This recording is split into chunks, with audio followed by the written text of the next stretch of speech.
mi ò ní sú yín. Ó ní slogan kan tẹ́gbọ́n mi kan wá jù lẹ̀ nígbà tí mo kéré. Ẹni báwo lọ ṣe sọ?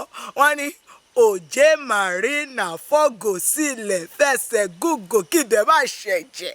Ó kọ́lé ẹ̀ sókè Marina kíbẹ̀ má mi tìtìtìtì. Sá Òjé o.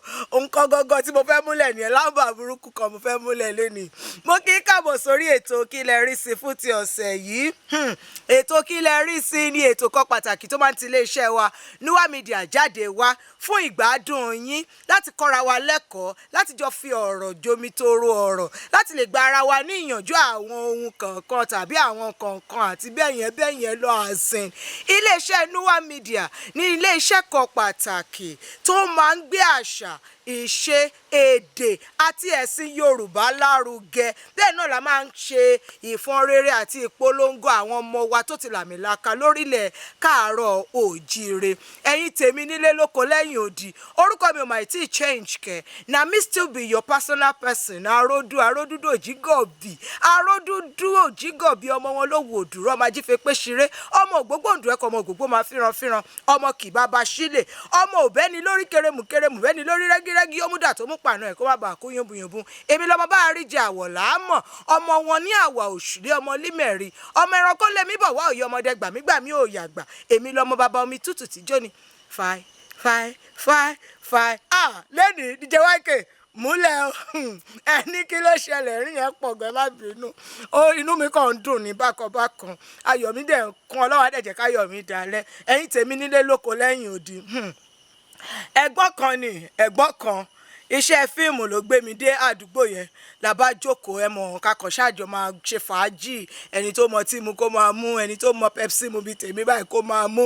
Bọ̀dá yẹn wọ́n jẹ́ Ṣẹ́gun lórúkọ wọn. Mr. Ṣẹ̀gẹ̀lúlù ló bá gbé láfà ìdé. Mi mọ̀rọ̀ tó sọ débẹ̀ o. Àwọn irọ́ táwọn ọkùnrin ẹ má bínú ẹ̀yin dáde wa ẹ jọ̀ọ́ olówó orí mi ẹ má bínú ẹ ṣàjẹrò owó ọbẹ̀ gbà. Ẹ má parúrọ́ yẹn mo máa ká yín o. Anyway, irọ́ táwọn ọkùnrin máa ń jù lẹ̀ láfà ṣáà sọ. Bí Uncle Ṣẹ̀gẹ̀lúlù ṣe gbé tiwọn wá nìyẹn o. Kí lọ Uncle sọ wọ́n ní níjọ́ kan. Wọ́n kúrò nílé. Wọ́n sọ fún madam nílé wípé àwọn máa pẹ́ níta débi pé àwọn máa sùn ta. Àṣeṣe aláyé lọ gbá èwe. Ẹ̀mọ̀ kan máa ń gbá home àti èwe. Wọ́n lọ gbá ẹgbẹ̀gbẹ́ nígboro. Ẹ̀gbọ́n bá gbàgbé sùn lọ. Ó dà pọ̀ mọ́ ẹ ṣe wọ́n bọ̀ ṣe fẹ́. Àlàyé bá sùn lọ. Ìgbà tó kú máa lajú. Uncle Ṣẹ̀gẹ̀lúlù wọ́n jí níbi tó fọ́ nídàjí. Lọ́wọ́ ní yé mo gbé o. Ìyá tuntun máa fẹ́ pa mí. Bẹ́gbọ̀n ṣe kéré táwọn ìmọ̀lẹ́ ni. Wá ẹ̀gbọ́n dẹ̀ ṣẹ̀jà àti ẹ̀rọ̀bà. ML ó dà pé 2014 àbí 2013 ni ML series ẹ lọ́dún yẹn. Lọ́ba jẹ́ gbágbù àti bó ṣe dé ilé báyìí. Wọ́n kàn dá hàn bó lẹ́ni fa bí gate má ṣe máa ṣí gate báyìí. Ẹ̀gbọ́n òun lẹ̀ wá mọ́tò wọlé. Ó kàn bẹ̀rẹ̀ lẹ́rìí inú mọ́tò ni. Kí lálàyé ṣe wọnú ilé báyìí. Ṣé lọ sí wọ́n ní yàrá kan nínú ilé wọn tí wọ́n ṣe as chapel. Ṣe lẹ̀gbọ́n wọ ọbẹ̀ ṣe ló ki Bible mọ́lẹ̀. Fírí kólójú tó ṣe pé wọ́n ti wọ bathroom. Wọ́n ti gbé bucket wọ́n ti ṣí omi sí. Lomi bá kúrú bucket lẹ̀gbọ́n bá kí bucket mọ́. Kò sọ ask anybody o. Meanwhile madam àyẹn ti wú wọ́n ti lété ń bọ̀ pé níbi ilé ni ibẹ̀ ni ránpálá kára ìsí ibẹ̀ ni àti dúró sí o pé máa ṣe ṣégè mẹ́jọ̀lá fún ẹ. Bọ́n kú ṣe gbé garawa ní láì bá anybody sọ̀rọ̀ ẹ̀gbọ́n bá gbé garawa yìí ló bá bọ́ sí sitting room ló bá jù sórí center table ló bá ṣí bíbélì ìmọ̀ràn bá bẹ̀rẹ̀ sáàmù Olúwa gbogbo tó gbogbo pé Olúwa yára láti gbà mí wọ́n bá ṣàdá gbogbo ẹ̀ bólẹ̀ kí lẹ́gbọ́n ṣe tán lẹ́gbọ́n bá kí àdúrà ìmọ́lẹ̀ bíi tàwọn kérúbù tó máa ń lọ rí òkè mẹ́jọ mẹ́sàn-án yẹn lẹ́gbọ́n bá kí àdúrà ìmọ́lẹ̀ bọ́ ṣe kí bọ́kẹ́tì mọ́lẹ̀ yẹn fèrè ló bá bẹ̀rẹ̀ sí ní wọ́n mi káàkiri gbogbo ilé gbogbo àdúgbò ló bá ṣàṣe gbogbo jákujàku nonsense and ingredients.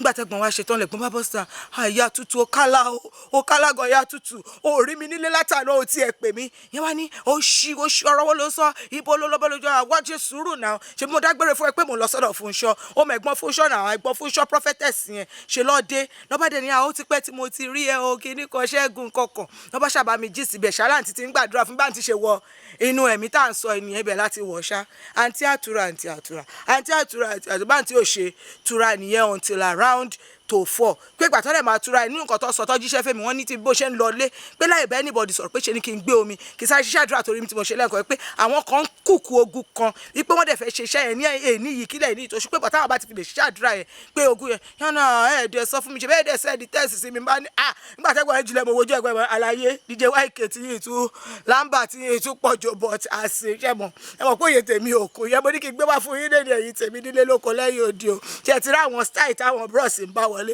ẹ má wọrí ṣe bá wà obìnrin as in àwọn máa gbá return match àwọn náà máa ṣe é ṣe ète wà lọ́wọ́ wa bọ́ kílẹ̀ yín feel ṣe fi pé kọ̀tọ̀ ṣe ẹ́ right ṣé irọ́ ni wọ́n pa ni àbírọ́ àlàáfíà mi mọ kàtígórì bí tí mo fẹ́ fi sí but gbogbo ìròyìn àti ìdáhùn yín àti ohun tí ẹ rò pé ẹ fẹ́ sọ fún mi ẹ ṣáà fi ṣọwọ́ sí mi lórí àwọn ìtàkùn wa gbogbo lórí ayélujára lórí Facebook àwa gẹ́gẹ́ bí Nuwa Media lórí Instagram TikTok àti Threads àwa gẹ́gẹ́ bí Nuwa_media lórí YouTube Nuwa Media 01 ẹ dẹ̀ lè tẹ àtẹ̀ránṣẹ́ sí wa lórí àwọn telephone numbers tẹ́ ń wò lórí móhùnmáwòrán yín tẹ́ iná bá dẹ̀ láwọn kàyéfì kan àbẹ́yìn náà fẹ́ jí DJ YK múlẹ̀ o àwọn tẹ́ fẹ́ sọ àwọn ìrírí kan tẹ́ fẹ́ ká bá yín gbé sí afẹ́fẹ́ ẹ fi ṣọwọ́ sí mi lórí email wa nuwamedia@gmail.com èmi náà sì ní tí ní tòótọ́ mi ò yí orúkọ padà aró tó dúdú òjìgọ̀ bí ọmọ wọn ló wo òdúró ajé fipé ṣeré ògbógbòǹdù ẹ̀kọ́ ọmọ ògbógbò máa fíran ọmọ kì bàbá sílẹ̀ èmi lọmọ bá rí jà wọ̀ láàmú ọmọ àwà òṣùlé ọmọ límẹ̀rí ọmọ ẹranko lé mi bọ̀ wá òye ọmọdé gbà